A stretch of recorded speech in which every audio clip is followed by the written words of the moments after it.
गांव से दूर घने जंगलों के बीच एक पुरानी नदी बहती थी। लोग कहते थे कि उस नदी के किनारे रात में कोई नहीं जाता।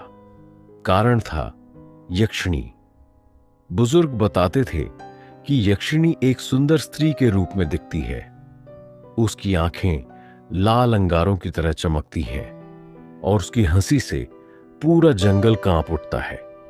जो भी अकेला यात्री उस रास्ते से गुजरता वह उसे अपने जाल में फंसा लेती। एक बार गांव का एक बहादुर युवक राघव उस इलाके में गया।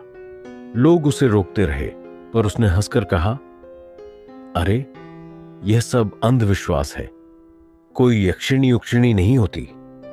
रात का समय था, चांद आसमान में पूरा चमक रहा था और राघव नदी किनारे बैठकर आराम करने लगा। अचानक उसे बांसुरी जैसी मीठी आवाज सुनाई दी। उसने मुड़कर देखा तो सामने एक बेहद खूबसूरत औरत खड़ी थी। उसके लंबे खुले बाल, लाल चोली और गले में सोने की माला थी।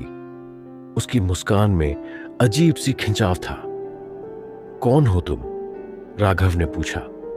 औरत ने मधुर स्वर में कहा, मैं इस जंगल की रक्षक हूं। तुम बहुत थक गए होगे, मेरे साथ चलो, मैं तुम्हें विश्राम दूंगी। राघव उसकी सुंदरता में खो गया और उसके पीछे पीछे चल पड़ा।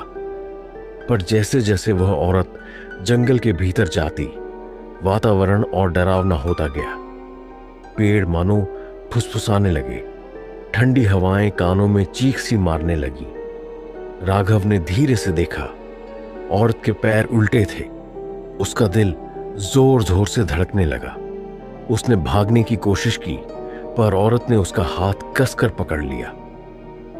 अचानक उसकी आंखें खून जैसी लाल हो गईं और चेहरा विकृत होकर भयावह रूप ले लिया। वह यक्षिणी थी। तुमने मुझे क्यों जगाया?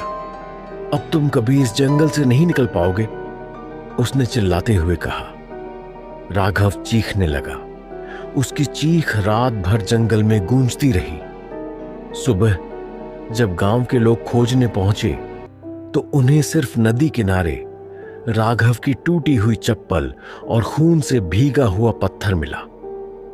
उस दिन के बाद गांव वालों ने कसम खा ली कि कोई भी रात में उस नदी किनारे नहीं जाएगा।